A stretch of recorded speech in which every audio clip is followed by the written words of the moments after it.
Meus prezados irmãos, boa noite a todos. Antes de iniciarmos a nossa oração, lembramos a todos o pedido, de desligarmos o telefone ou colocar no modo silencioso, por gentileza.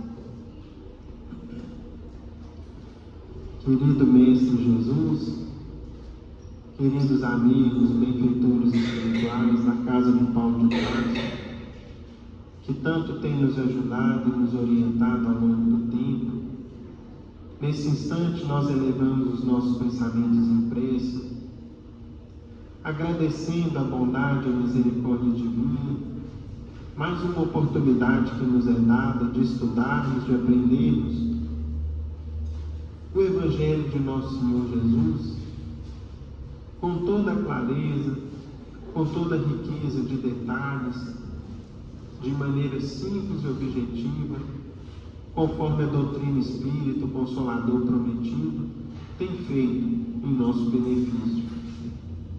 Queremos, Mestre amado, nesse instante, além de agradecê-lo pela oportunidade, agradecê-lo também a bênção da vida, da saúde, todo o amparo e proteção que temos recebido, bem como também, Mestre, as dificuldades, as horas difíceis, os problemas que nos visitam, porque eles têm nos permitido o crescimento, o aprimoramento espiritual, a correção de rumos, de conduta, de comportamento, tem feito parte do crescimento que a gente almeja na presente passagem, na presente existência na Terra. Nesse instante, Mestre, rogamos ao Senhor que esteja conosco, nos inspirando, nos amparando a todos, trazendo até nós a companhia de nossos irmãos maiores, a nos inspirar as palavras e a nos ajudar na compreensão do estudo e do tema da noite em torno da indulgência. Que a bondade e a misericórdia divina leve ainda o amparo, as bênçãos, a proteção que se derrama do alto nesse instante em nosso benefício, até os nossos lares, aos nossos entes queridos, àqueles, Mestres, que sofrem nos presídios, nas ruas, nos hospitais, onde houver dor, aflição, que o Senhor se faça presente, levando o consolo, a resignação e a paz. Ave Maria, cheia sois de graça, o Senhor é convosco. Bendita sois vós entre os anjos, bendito o fruto de vosso ventre, Jesus. Mãe Santíssima, roga a Deus por nós, pecadores, encarnados e desencarnados, hoje, agora e sempre. E com a nossa prece, em nome de Deus, nosso Pai, Jesus, nosso Mestre amado, e de Paulo de Tarso, patrono de nossa casa, damos por iniciado a reunião de estudos evangélicos da noite, na santa paz do Senhor, assim seja. Meus irmãos, hoje nós vamos estudar, dando continuidade ao estudo iniciado na semana passada, o capítulo 10 do Evangelho segundo o Espiritismo, que tem por título Bem-aventurados os que são misericordiosos. E no estudo de hoje nós temos uma mensagem do Espírito de José, Espírito Protetor, ditado em Bordeaux no ano de 1863, que diz assim para a gente a respeito da indulgência. Espíritas, queremos falar-vos hoje da indulgência, sentimento doce e fraternal, que todo homem deve alimentar para com seus irmãos, mas do qual bem poucos fazem uso.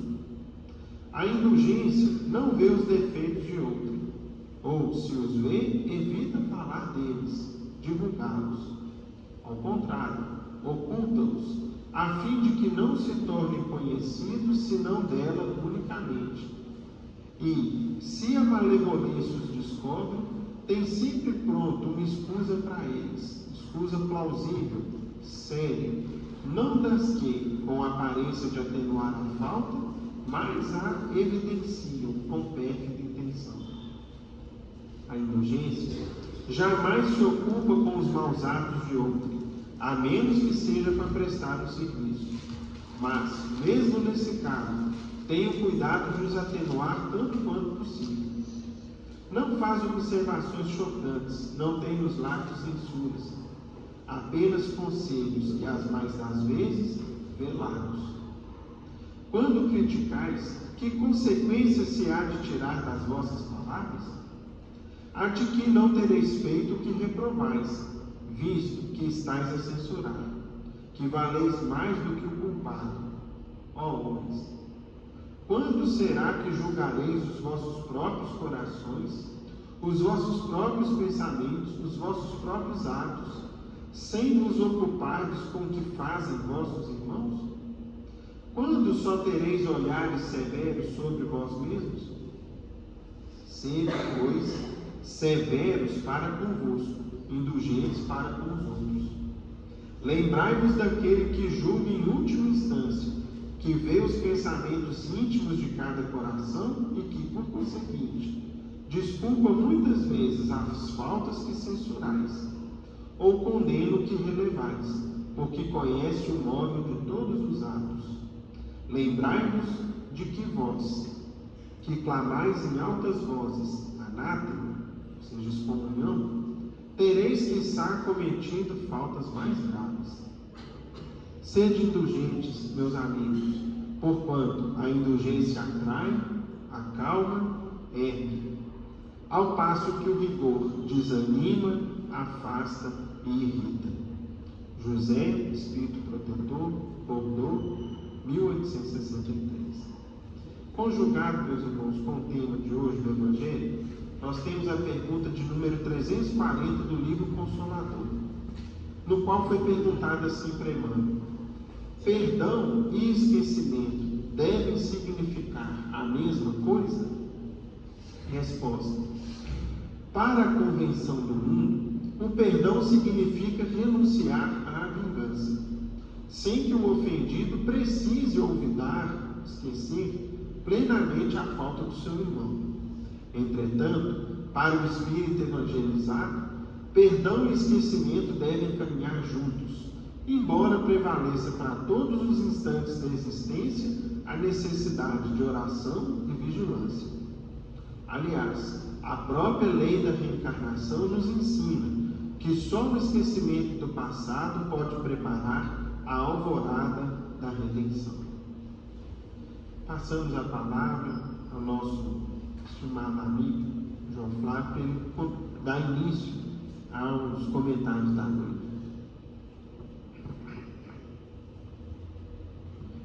Meus irmãos, o que é indulgência?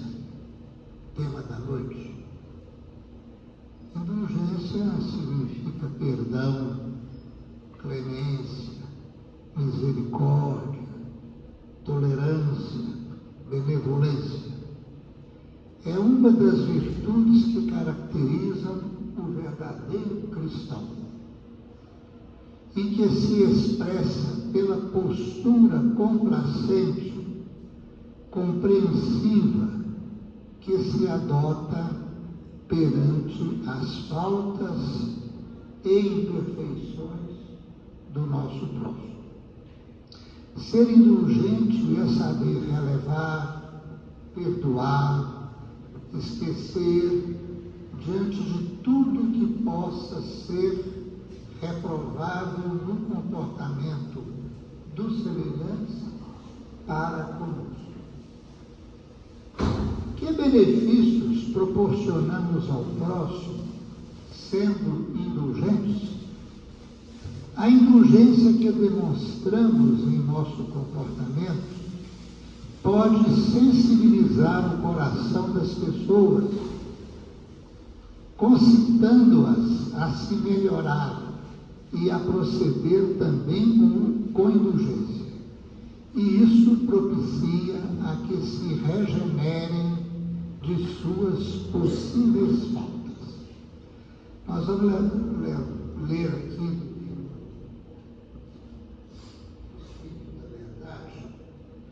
uma lição que demonstra exatamente exatamente isso que nós acabamos de falar, né? Que a indulgência que demonstramos para com os outros, concitando-os a se melhorar, propicia com que se regenerem de suas possíveis faltas. A lição chama Deus te abençoe.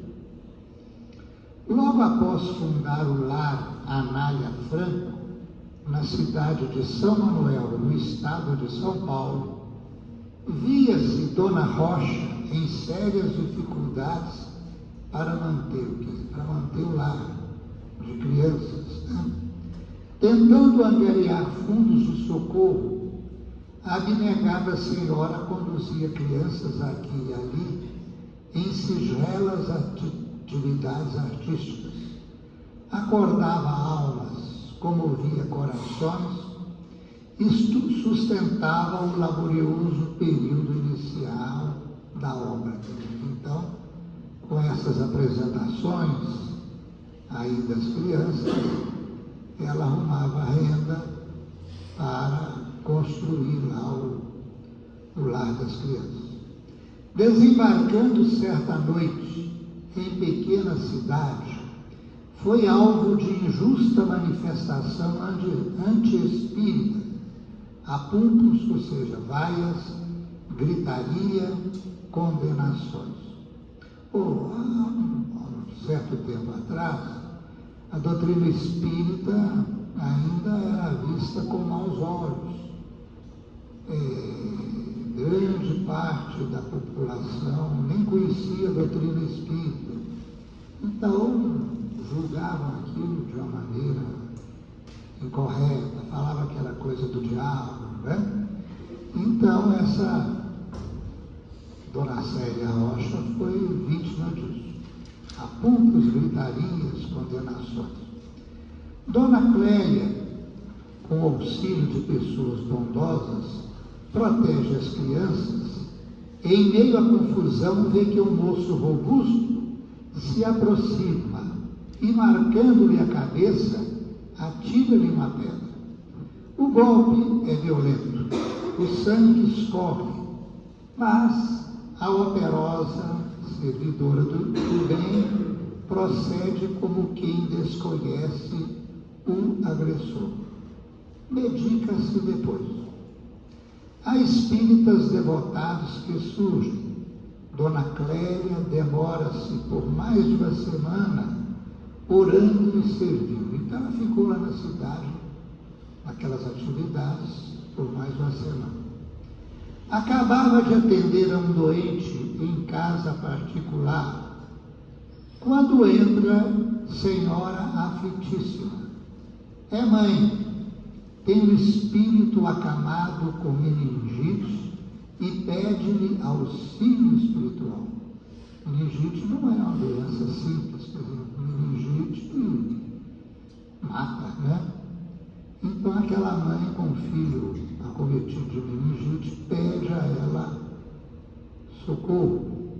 Dona Clélia não vacila, corre ao encontro do enfermo e, surpreendida, encontra nele um jovem que a ferira. Quer dizer, o rapaz era aquele que tinha jogado a pedra na cabeça dela. Febre alta, inconsciência. A missionária Dona Clélia desdobra-se em desvelo. Passes, vigílias, orações, enfermagem carinhosa. Ao fim de 6 dias, o doente está salvo. Reconhece-a envergonhado. E quando a sós com ela, né, beija-lhe respeitosamente as mãos e pergunta: a senhora me perdoa? Ela, contudo, disse apenas com brandura: Deus te abençoe, meu filho. Mas o exemplo não ficou sem fruto, porque o moço recuperado fez-se valoroso militante da doutrina espírita naquela cidade. E ainda hoje, onde se encontra, denotado batalhador do Evangelho. Quer dizer que então aquele ato de indulgência transformou ali o rapaz. Bom, continuando. E quanto a nós próprios, que benefício a indulgência nos proporciona?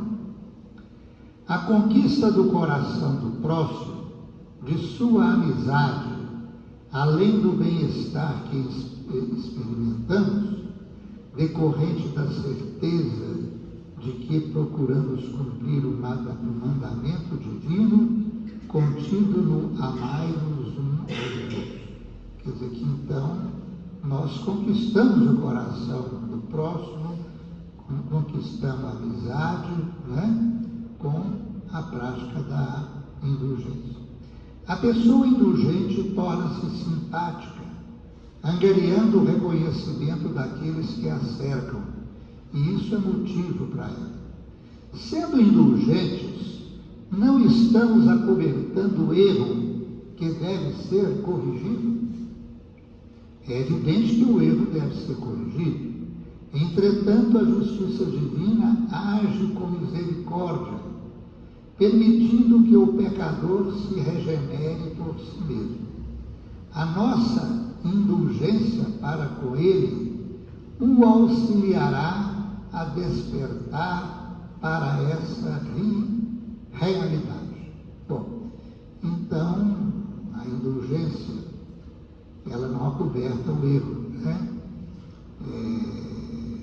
O erro deve ser corrigido, mas a nossa indulgência auxilia as pessoas a se despertarem. Nós trouxemos uma lição bonita de Irmão X, que mostra isso.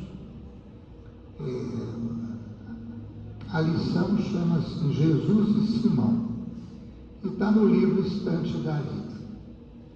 Vamos ler aqui. Retirava-se Jesus do lar de Jeroboão, filho de Acás, em Corazim, cidade lá, para atender a um pedido de socorro em casa próxima, quando 4 velhos publicanos aparecem de chofre, buscando-lhe a palavra reconfortante. Publicano era quem cobrava os impostos lá na época de Jesus. E eles cobravam impostos para Roma, que o Império Romano dominava quase o mundo todo naquela época, e impunha imposto aos países ocupados. Então, vejam bem, pagar imposto para um governo estrangeiro, ninguém pagava de boa vontade. Então, o nome publicano era um nome desprezado. Tanto é que costumava-se chamar de publicano uma pessoa que você estava querendo xingar. Você é um publicano, então você estava falando ali que a pessoa não prestava, né? Esses 4 publicanos que procuram Jesus haviam recebido as notícias do Evangelho do Reino, tinham fome de esclarecimento e tranquilidade, suplicavam palavras que os auxiliassem na aquisição de paz e esperança. O mestre contemplou-lhes a veste distinta, que eles vestiam bem, porque eram homens aí abastados, e o mestre contemplou-lhes a veste distinta e os rostos vincados de funda inquietação, e compadeceu-se. Instado, porém, por mensageiros que lhe requisitava a presença, à cabeceira de alguém que se alinhava da morte, o excelso benfeitor chamou Simão Pedro e pediu-lhe ante os consulentes amigos: Pedro, nossos irmãos chegam à procura de renovação e de afeto. Rogo sejas, junto deles, o portador do bem eterno. ampara-os com a verdade, prossigamos em nossa tarefa de amor. E feito isso, Jesus, então, relanceou o olhar pelos circunstantes, e tão logo, ou melhor, Jesus, então, saiu para atender uma pessoa que eles foram lá pedir para ele atender. O apóstolo Pedro relanceou o olhar pelos circunstantes, e tão logo se viu a sós com eles, fez-se arredio e casmurro, cara fechada, esperando-lhes a manifestação. Foi Eliúde, um deles que era joalheiro e era o mais velho dos 4, que se ergueu e solicitou com moléstia: discípulo do Senhor, ouvimos a nova revelação e temos o espírito repleto de júbilo. Compreendemos que o Messias Nazareno vem da parte do Todo-Poderoso arrancar-nos da sombra para a luz, da morte para a vida. Que instruções e bênçãos nos dá, ó dileto companheiro das boas novas. Temos sede do reino de Deus, que o Mestre anuncia. Aclara-nos a inteligência, guia-nos o coração para os caminhos que devemos trilhar. O que fez Pedro? Pedro, contudo, de olhar coruscante, qual se for austero zelador de consciências alheias, brandiu violentamente o punho fechado sobre a mesa e falou ríspido: conheço-vos a todos, ó víboras de coração.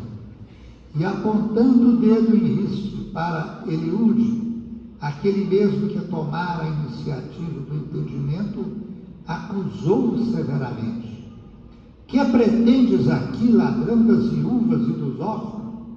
Sei que ajuntaste imensa fortuna à custa de aflições alheias. Tuas pedras, teus colares, teus anéis, que são eles senão as lágrimas cristalizadas de tuas vítimas? Como consegues pronunciar o nome de Deus? Bom, então vejam, Pedro fora criado na lei de Moisés, Então ele era bravo, ele era da época do olho por dente, olho por olho, dente por dente, Bateu, levou, Então ele sentou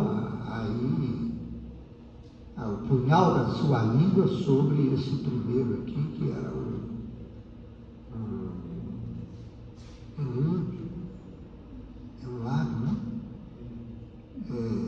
Eliúde. Bom, e aí, voltando-se para o segundo, na escala das idades, quer dizer, que é um pouco mais novo do que o primeiro, Pedro falou: e tu, Moabe, a que vieste? Ignoras porventura que não te desconheço a miséria moral? Como te encorajaste a vir até aqui, após extorquir os 2 irmãos, de quem furtastes os bens deixados por teu pai, que havia roubado a herança dos irmãos? Esqueces de que um deles morreu consumido de penúria e de que o outro enlouqueceu por tua causa, sem qualquer recurso para a própria manutenção? Em seguida, dirigiu-se ao terceiro dos circunstantes: que buscas, Zacarias? Não te envergonhas de haver provocado a morte de Zorobatel, o sapateiro, comprando-lhe as dívidas e atormentando através de execráveis cobranças, só no intuito de roubar-lhe a mulher?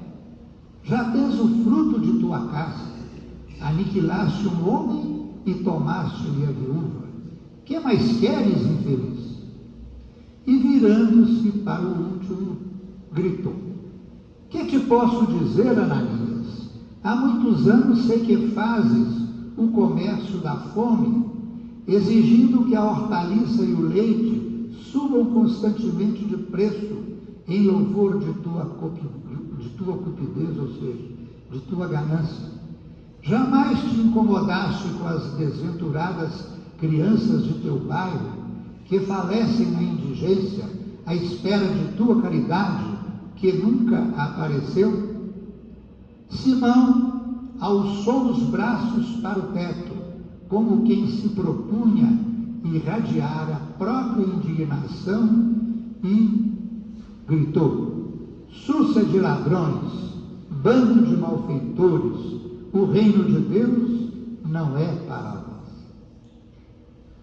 Nesse justo momento, Jesus reentrou na sala, acompanhado de alguns amigos.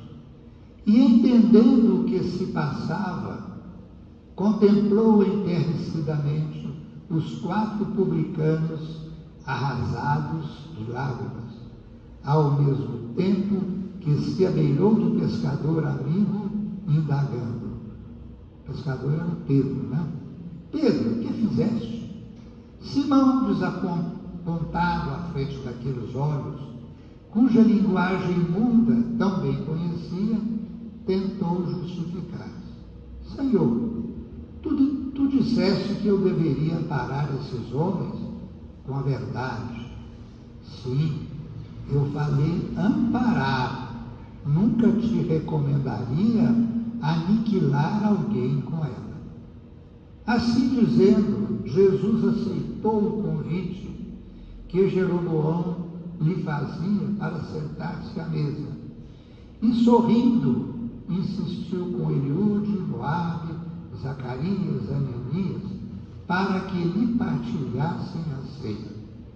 Organizou-se para logo bela reunião, na qual o verbo se mostrou, quer dizer, a palavra se mostrou reconfortante e enobrecida.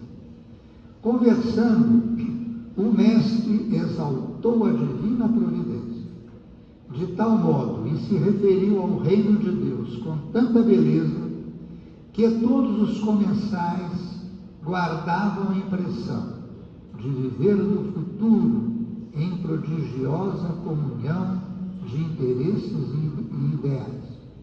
Quando os 4 publicanos se despediram, sentiam-se diferentes, transformados, felizes.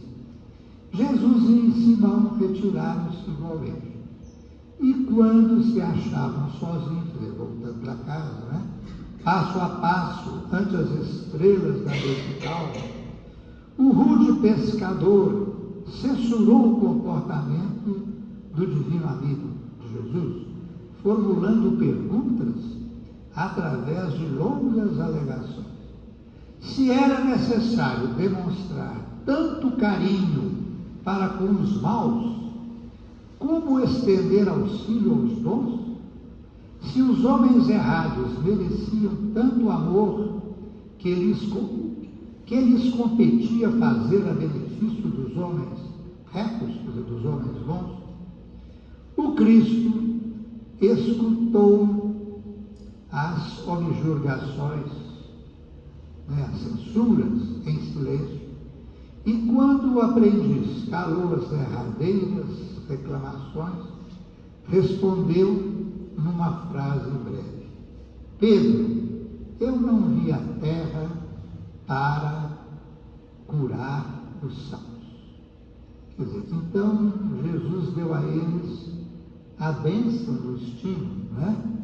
Estimulou aqueles publicanos, que não eram criaturas retas, aí a serem bons.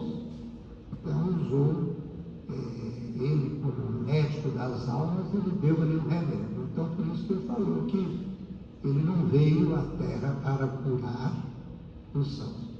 Agora, Pedro não é só nessa lição que ele toma o puxão de orelha de Jesus, bem dado, né? Não é bem um puxão de orelha, é um conselho Em outras lições semelhantes a esta, Jesus faz a mesma coisa, né?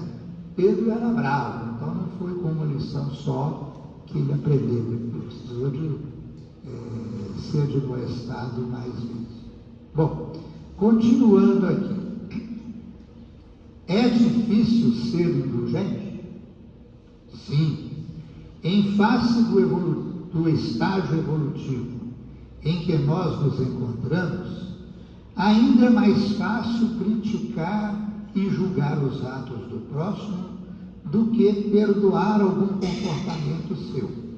Daí a necessidade urgente de cultivar essa virtude.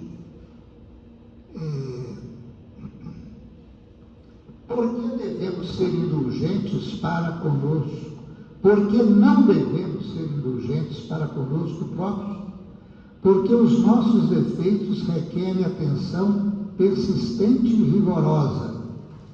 Quando somos indulgentes conosco, estamos na realidade dissimulando as nossas imperfeições e persistindo no erro.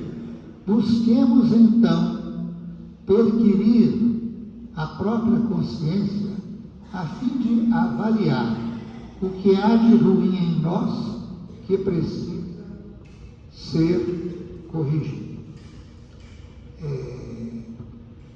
Prescreve-nos o Evangelho que devemos, no próximo, procurar as qualidades, em nós buscar o que há de ruim e corrigir. Que sentimento desperta a indulgência? A indulgência atrai, ergue, acalma e aquieta corações tumultuados pela consciência culpada. A expectativa de compreensão minimiza o amargor do erro. Bom, no livro Opinião Espírita, Emmanuel fala o seguinte: devemos tratar com benevolência, brandura, quantos não pensem por nossa cabeça. Entretanto, a pretexto de lhes ser agradáveis, não se lhes abraçará os preconceitos, enganos, inexatidões ou impropriedades. Quer dizer, ser indulgente, mas não tomar o mau exemplo dos outros para nós. Bom, Emmanuel também, falando sobre a indulgência, ele diz o seguinte: a indulgência não é apenas caridade para com os outros, erige-se igualmente como processo de nos imunizarmos contra o impacto de vibrações destrutivas. Por isso mesmo, o tato deve estar conosco, a feição de porta-verdade, a fim de que os nossos pensamentos não venham a ferir os outros, tornando de outros para nós de maneira a ferir-nos. Assim nos expressamos porque a ideia em si é fonte de força em que a palavra se articula. Aprendamos ainda e sempre a empregar a indulgência construtivamente, em se tratando das pessoas.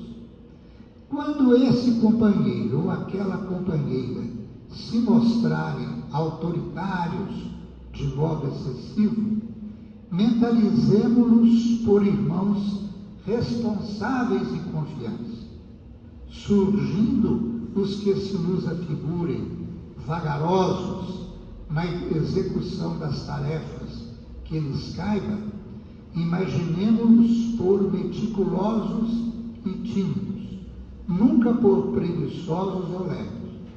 Se aparecem por figurinos de avareza e se chamados a expedir-nos quanto a eles, interpretemo-los por amigos da poupança e não da solidez. Quando se revelarem portadores de opiniões demasiado francas, aceitemo-los por amigos sinceros, mas não imprudentes, em se evidenciando facilmente irritáveis, vejamo-los por temperamentos emotivos e não por pessoas aborrecidas ou intolerantes. E quando se nos destaque aos olhos por irmãos indecisos ou amorosos, saibamos classificá-los por amigos cautelosos e moderados. Então, isso aí é indulgência, né? Que Jesus nos abençoe.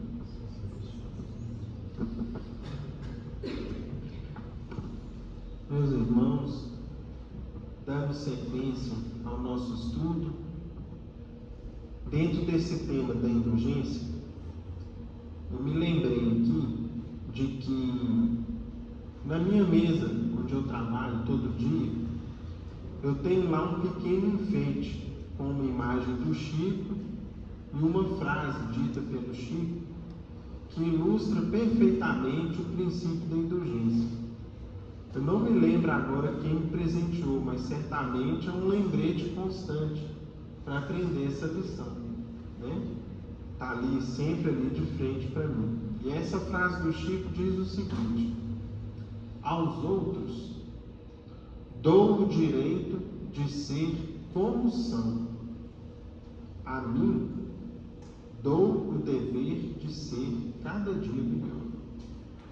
Vejam que interessante. É um resumo, um grande resumo do princípio da indulgência, no qual nós compreendemos cada um com o seu tempo evolutivo, com o seu processo de aprendizado, com as experiências que precisa passar, com o tempo que ele demanda para assimilar uma ou outra lição, que para cada um é diferente, como é também para nós. Às vezes uma determinada lição para nós já está assimilada, mas para um irmão nosso pode demandar uma vida inteira ou mais de uma vida. Nós não sabemos. O fato é que, enquanto cristãos, nós precisamos compreender cada um com o seu processo, respeitando-os como são, afastando de nós o rigor, a exigência, a cobrança, a intransigência, a inflexibilidade da conduta, da lida diária, e transferindo todo esse processo para quem? Virando o foco para quem? Para nós. Jesus inverte essa lógica, mostrando que a atenção nossa, a exigência nossa, a cobrança nossa, a vigilância nossa deve estar essencialmente virada para a nossa conduta. Quando foi, meus irmãos, e com quais palavras que o Cristo instituiu isso para a gente? Ou seja, nós citamos aqui uma frase do Chico. Onde foi que o Cristo estabeleceu esses princípios em seu Evangelho? Lá no nosso texto de grande destaque, no grande resumo da moral cristã, que vem a ser qual? Sermão da Montanha. Lá no capítulo 7 de Mateus, nós vamos ver Jesus dizendo assim para a gente. 7, então é só a gente pegar a Bíblia lá e olhar. Mateus capítulo 7, versículos 3, 4 e 5. Como é que vedes um argueiro, ou seja, um cisco, no olho do vosso irmão, quando não vedes uma trave no vosso olho? Ou, como é que dizeis ao vosso irmão, deixa-me tirar um argueiro, um cisquinho, algo aí, né, um pequeno obstáculo do seu olho, vós que tendes no vosso uma trave? Hipócritas, tirai primeiro a trave do vosso olho, e depois então vede como podereis tirar o argueiro do olho do vosso irmão. Está aqui as palavras do Cristo, pedindo para que a gente preste muito mais atenção na nossa conduta, no nosso comportamento, respeitando o tempo do outro, a conduta do outro, e além do respeito, meus irmãos, é o quê? Tendo paciência, tendo indulgência, sendo mais compreensivos com os erros daqueles que estão à nossa volta. Kardec, comentando esse trecho do Evangelho, essa passagem bíblica lá do Evangelho de Mateus, diz assim para a gente: uma das insensatezes da humanidade consiste em vermos o mal de outrem antes de vermos o mal que está em nós. Para julgar-se a si mesmo, fora preciso que o homem pudesse ver seu interior num espelho, pudesse, de certo modo, transportar-se para fora de si próprio, considerasse como outra pessoa e perguntar: que pensaria eu se visse alguém fazer o que faço? Incontestavelmente, é o orgulho que induz o homem a dissimular para si mesmo os seus defeitos, tanto morais quanto físicos. Então, meus irmãos, Kardec coloca para a gente o seguinte, e é o grande benefício que o Espiritismo tem feito em nosso benefício ao longo do tempo, ao longo do aprendizado da doutrina, que é o seguinte: à medida que a gente estuda e compreende a doutrina, um espelho cada vez mais cristalino, cada vez mais limpo, é colocado diante de nós. E nós passamos então a enxergar numa clareza crescente nós realmente como somos, em nossa essência, com as limitações e dificuldades que a gente ainda possui. Então a gente passa a se conhecer melhor. A gente passa, de certa maneira, até mesmo a se envergonhar com alguns pontos que a gente ainda tem na nossa conduta, no nosso comportamento. Mas é justamente essa consciência que vai o quê? Nos permitir o trabalho de retificação, de ajuste, de conserto, de reforma pelo qual a gente precisa passar. Isso vai ficando cada vez mais claro para todos nós. E o que vai faltar então desse ponto em diante? Mãos à obra. A gente, já percebi aqui que eu tenho fraqueza com isso, com aquilo outro, eu sou tentado nisso, eu tenho limitação nesse ponto, é nesse ponto aqui que às vezes eu tropeço, é aqui que às vezes eu tenho ofendido as pessoas. Então, feita a listinha aí das nossas pedras de tropeço, dos pontos nos quais normalmente a gente cai, a gente é tentado e infelizmente a gente ainda falha, a gente começa então um grande trabalho de quê? De consertar. É não ficar parados uma vez conhecendo as limitações que a gente já possui.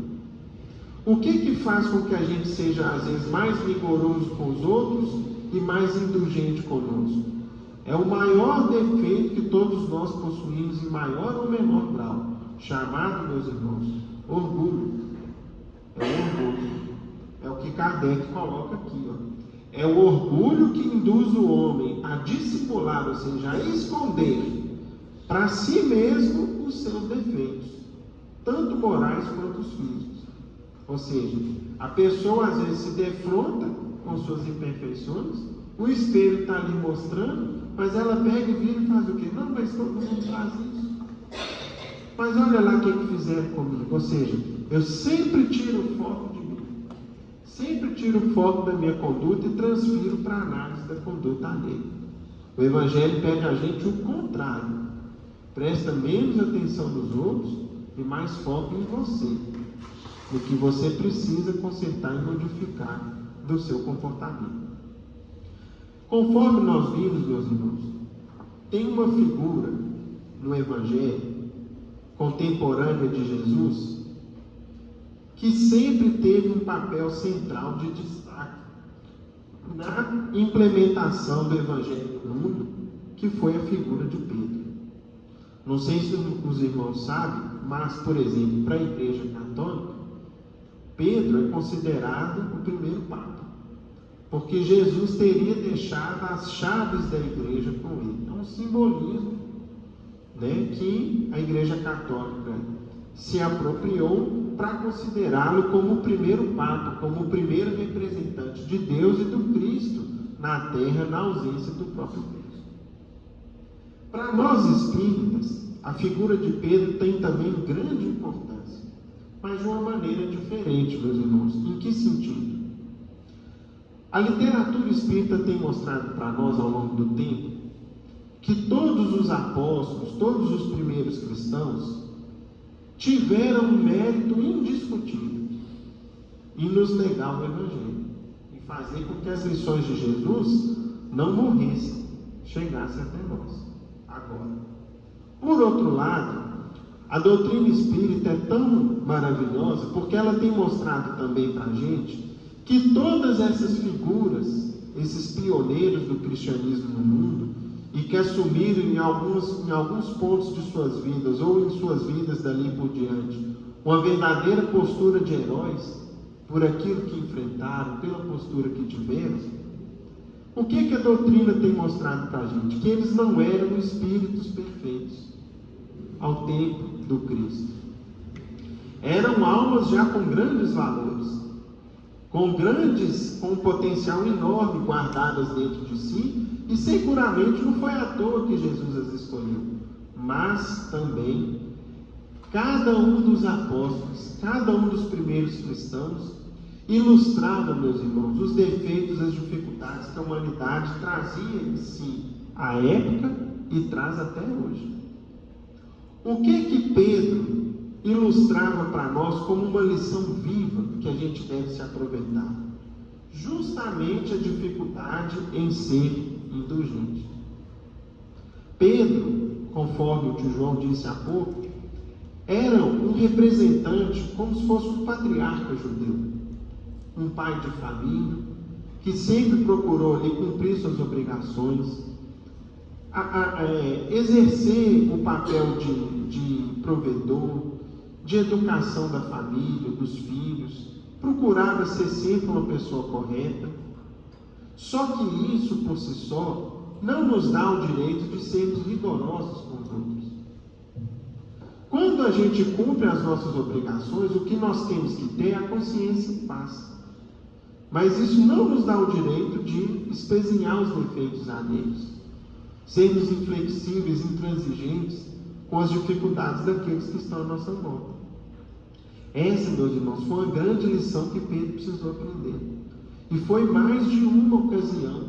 Nós vimos aqui, por exemplo, na história que foi contada para a gente, né, que Jesus, lá em Corazim, uma cidade um pouco ao norte do mar da Galileia, mas ainda da Galileia, precisou ausentar e pediu a Pedro que amparasse 4 publicanos, amparados com a verdade.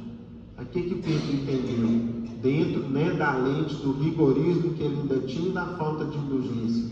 Eu preciso falar com as verdades para eles. E ali acabou humilhando, ferindo, colocando-os mais para baixo do que já estavam, aqueles 4 homens que, quando foram procurar Jesus, foram procurar bem intencionados. Diferente da maioria dos judeus, dos fariseus, por exemplo, que procuravam Jesus com o objetivo de tentá-lo, de colocá-lo em dificuldade, de apresentar uma armadilha para o Cristo, eles foram com a intenção de aprender, de compreender o Evangelho, uma vez que eles estavam ouvindo falar de um novo profeta, do Messias, daquele que aliviava, curava, esclarecia, que trazia a promessa de uma vida nova. Quando eles foram procurar, Pedro então deu o oposto ali para eles, né? Relembrou, colocou o dedo na ferida, falou com cada um ali aquilo que no fundo eles já sabiam e que a consciência deles já os cobrava a respeito. Portanto, conforme nos diz aqui a lição dessa noite, a falta de indulgência, o que ela faz? Afasta, desanima e irrita. Sempre que a gente for rigoroso com as falhas daqueles que estão à nossa volta, nós vamos trazer irritação para eles, vamos levar o desânimo e vamos também afastá-los. Ao passo que quando a gente é indulgente, que foi como Cristo se portou, quando Jesus chegou e viu aquele quadro formado, o que a indulgência faz? Atrai. traz para junto de nós, acalma e ergue a pessoa, leva esperança, leva ali a demonstração de que existe uma oportunidade de reparar os erros, de consertar o que foi feito errado, de adotar um novo caminho, de seguir numa nova trilha. Isso é que a indulgência faz. Só que Pedro, meus irmãos, tinha dificuldade em compreender essa lição. Dificuldade essa que ilustrava uma parcela da humanidade. E essa lição, depois nós vamos ver um outro episódio aqui, no qual Pedro também vai ter novamente dificuldade nesse sentido. E nós vamos ter também lições nas quais nós já vamos ver Pedro que mudando de conduta. Há 1 ou 2 semanas atrás, nós estudamos aqui, por exemplo, a lição intitulada Nas Hesitações de Pedro, que vai mostrar o contrário. Ele lá na casa do caminho, depois que Jesus já havia regressado para o mundo espiritual, recebe uma mulher condenável pela sua vida, pela vida que ela levava, e ele então, sem saber o que fazer, lembrando de tudo que Jesus havia ensinado, pediu ao Cristo inspiração. Jesus se fez presente, e ele então, adotando uma outra postura, vira-se para a mulher, depois de um breve diálogo com Cristo, vira para ela e fala: entre, vem aqui, mas quem é você? Aí ele fala para ela: eu sou seu irmão. Então, isso, meus irmãos, que é maravilhoso na literatura espírita, de mostrar para a gente o seguinte: os apóstolos ilustravam dificuldades que as pessoas tinham e ainda têm hoje em dia, mas eles também eram sinceros na fé que abraçaram e no esforço de se modificar. Isso é que é bonito. É mostrar para a gente como que eles vão se modificando. Quando a gente vê, por exemplo, Pedro, as descrições da conduta de Pedro na casa do caminho, que estão inseridas para a gente no Paulo e Estevão, nós já vamos ver o Pedro muito mais indulgente e compreensivo, já afastando dele o rigor e a falta de indulgência. Nós vamos ver, por exemplo, que uma das lições mais expressivas que Jesus deixou foi justamente para Pedro. Por quê? Quando eles estavam ali no episódio da Santa Ceia, que está descrito para a gente, por exemplo, no livro Boa Nova, Pedro não quis aceitar que Jesus lavasse os pés dele.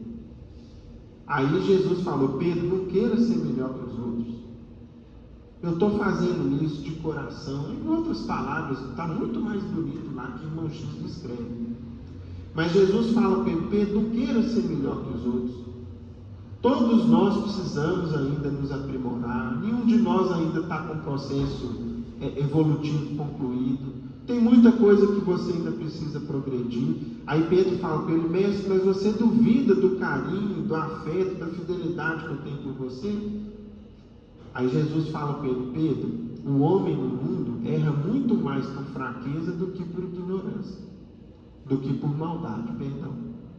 Nós erramos, nós pecamos, nós caímos ainda muito mais por sermos fracos do que por sermos maus.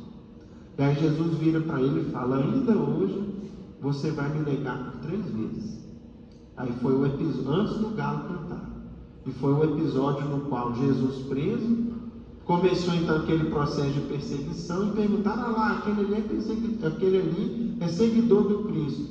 Aí ele: não, você está enganado, não sou não. Aí vem primeiro e negativo. E outras 2 abordagens, ele foi procurado como seguidor de Jesus: não, sou não, vocês estão me confundindo com alguém. Resultado, depois da 3ª negativa, o galo canta.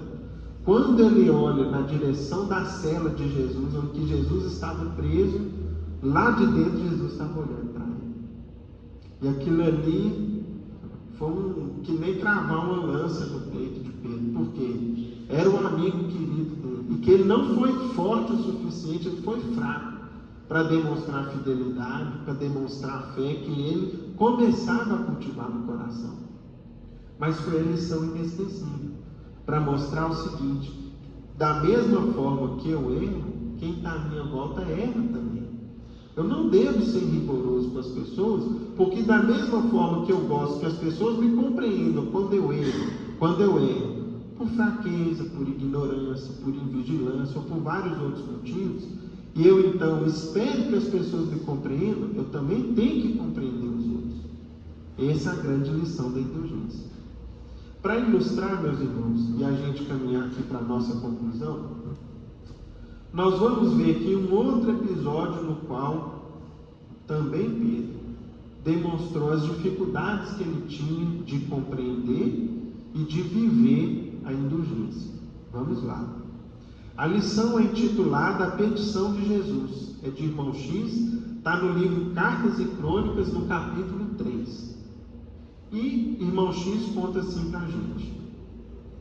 Jesus, retido por deveres constrangedores junto da multidão em Cafarnaum, falou a Simão num gesto de bênção. Vai, Pedro, peço-te, vá à casa de Jeremias, o curtidor, para ajudar Sara, a filha dele, prostrada num leito. Tem a cabeça conturbada e o corpo abatido. Vá sem delonga, ou seja, vá logo. Ore ao lado dela. E Deus, a quem rogamos apoio, socorrerá a doente por tuas mãos. Então Jesus pediu a Pedro que fosse até a casa de um senhor para amparar a filha dele, que estava muito enferma, deitada no leito, numa cama. Numa manhã ensolarada, pôs-se o discípulo em marcha, entusiasmado e sorridente, com a perspectiva de servir. À tarde, quando o sol cedia às últimas posições à sombra noturna, vinha de retorno, mostrando inquietação e pesar no rosto áspero. Então ele saiu de manhãzinha para cumprir o pedido de Jesus, e de tarde lá vem Pedro voltando, todo cabisbaixo, entristecido, desapontado. Não precisava dizer nada, que Jesus certamente ali já imaginava o que tinha acontecido. Ah, Senhor, disse ao mestre que lhe escutava os apontamentos, todo o esforço foi em vão, não adiantou nada. Como assim, Pedro? E o apóstolo então explicou amargamente, como se fosse um odre de fel a derramar-se. Então ele começou a explicar ali, como se ele estivesse ali derrubando uma quantidade de amargura impressionante. E começou a dizer para Jesus o seguinte: a casa de Jeremias é um antro de perdição. Antes fosse um pasto selvagem. O abastado curtidor é um homem que juntou dinheiro a fim de corromper-se. Logo na entrada, dei com ele bebericando vinho num paiol, a cuja porta bati, na esperança de obter informações para demandar um recibo doméstico. Não parecia um patriarca, ou seja, um pai de família respeitável, e sim um aproveitador desavergonhado. Sentava-se na palha de trigo e de momento a momento levava aos lábios pesada botelha, desferindo gargalhadas ao pé de uma serva, que com ele também se encontrava embriagada. Ao receber-me, começou me perguntando bobagens e acabou mandando-me ao filho mais velho. Então ele tratou Pedro ali com deboche, sem dizer coisa com coisa, e mandou que procurasse o filho mais velho.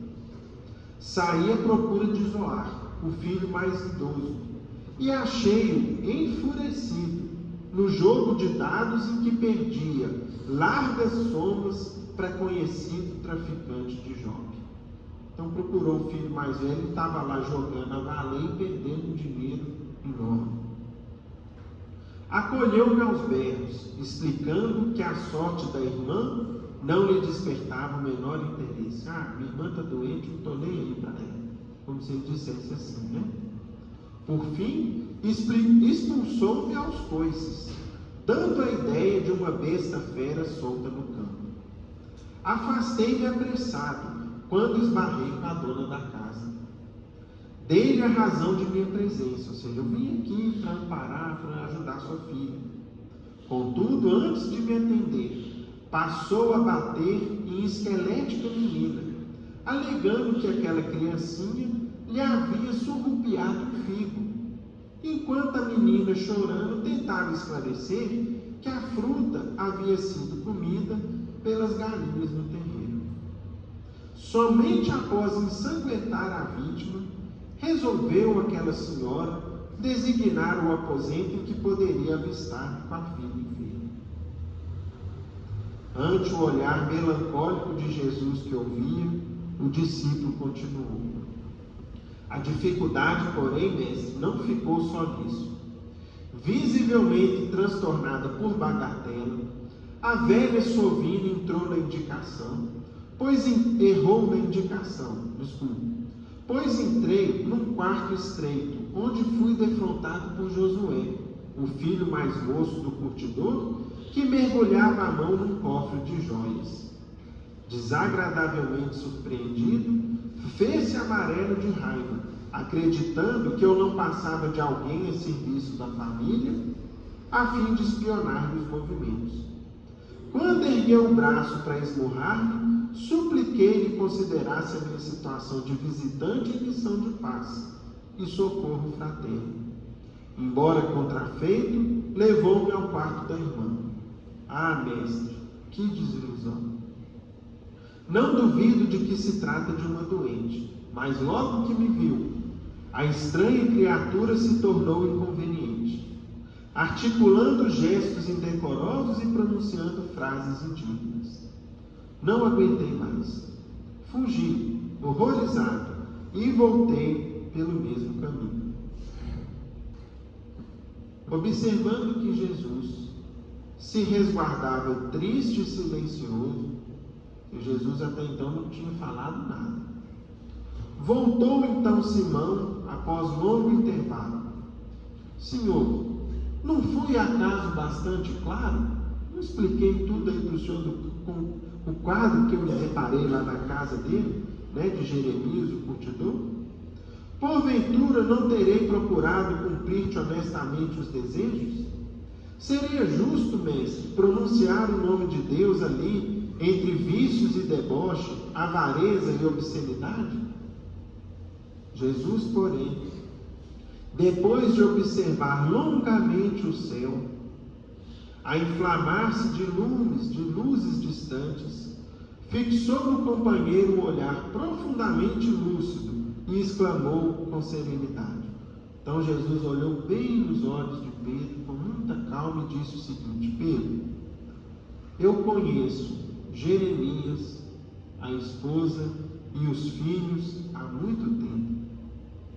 Quando te pedi ir ao encontro deles, quando eu te incumbi de ir ao encontro deles, apenas te pedi que você auxiliasse. E aí, meus irmãos, conclui a lição de irmão X. E esse quadro com que Pedro se deparou, muitas vezes é o quadro que nos espera à nossa volta. Nós, na condição de cristãos, quando Jesus nos diz que nós seríamos o sal da terra e a luz do mundo, nós vamos encontrar justamente quadros de desequilíbrio, de desespero, de vícios de toda ordem à nossa volta. E o que o Cristo pede para nós? Não é para a gente relacionar os vícios, não é para a gente tecer os detalhes das quedas, dos defeitos, das obscenidades, enfim, de todas as quedas que os nossos irmãos possuem. Jesus nos pede para ajudar, dentro do que estiver ao nosso alcance. O que Pedro deveria ter feito ali? Inicialmente, além de suportar o deboche, as agressões com paciência, deveria iluminar ali com a luz da prece e da oração aquele lar. Talvez, meus irmãos, a partir daquela atitude, tal como teve na primeira lição que o tio João leu para a gente aqui do livro Espírita Verdade, daquela senhora espírita que, ao receber uma pedrada, perdoou e ainda foi dar um passe justamente no rapaz que havia agredido, e com isso fez com que o seu coração cedesse e compreendesse o Evangelho de Jesus e a doutrina espírita. É essa conduta que nos cabe atualmente. O mundo está em agitação. Nós vivemos um tempo de transição. As trevas estão em suas últimas manifestações, tentando desesperadamente atrasar o progresso da humanidade. Não esperemos um caminho tranquilo. Não esperemos um trabalho fácil. Não esperemos um meio favorável, a compreensão de todos, né? Não esperemos um caminho atapetado ou cheio de pétalas de flores no qual a gente vai pisar e passar por ele. Pelo contrário, nós vamos enfrentar lutas e dificuldades. Mas é justamente no confronto com essas lutas e com esse meio cheio de dificuldades que nós teremos o ensejo de servir e de ajudar em nome do Cristo. Que Jesus nos ampare e nos abençoe a todos. Nós vamos pedir agora a nossa irmã Carla fazer a prece de encerramento. Pai de infinito amor e bondade, Mestre Jesus, querido amigo, elevamos os nossos pensamentos até vós em agradecimento por essas bênçãos que recebemos nessa casa, pelas lições que ouvimos esta noite, que elas possam calar em nossos corações, que possamos regressar para as nossas atividades do nosso cotidiano, lembrando sempre da importância de julgar a nós mesmos. E dessa forma, Pai, rogamos a vós força, coragem, para seguirmos nesse caminho de amor ao próximo, de indulgência, de paciência. Pensando, Pai, que dessa forma estaremos levando o nosso coração até vós, e assim encontraremos o caminho da paz, da harmonia e da felicidade. Pai nosso que estais nos céus, santificado seja o vosso santo nome. Venha a nós o vosso reino, seja feita a vossa vontade, assim na terra como em todo o universo. O pão nosso de cada dia dai-nos hoje. Perdoa, Pai, as nossas dívidas, assim como perdoamos aos nossos devedores. E não nos deixeis cair em novas faltas, mas livra-nos de todo o mal. Pois que vosso são o reino, o poder, a majestade e a glória para todos sempre. Que assim seja. E com a nossa prece, em nome de Deus, nosso Pai, Jesus, nosso Mestre amado, e de Paulo de Tarso, patrono de nossa casa, bem como de nossos bondosos guias e benfeitores espirituais, damos por encerrada a nossa reunião de estudos evangélicos da noite, na santa paz do Senhor, que assim seja.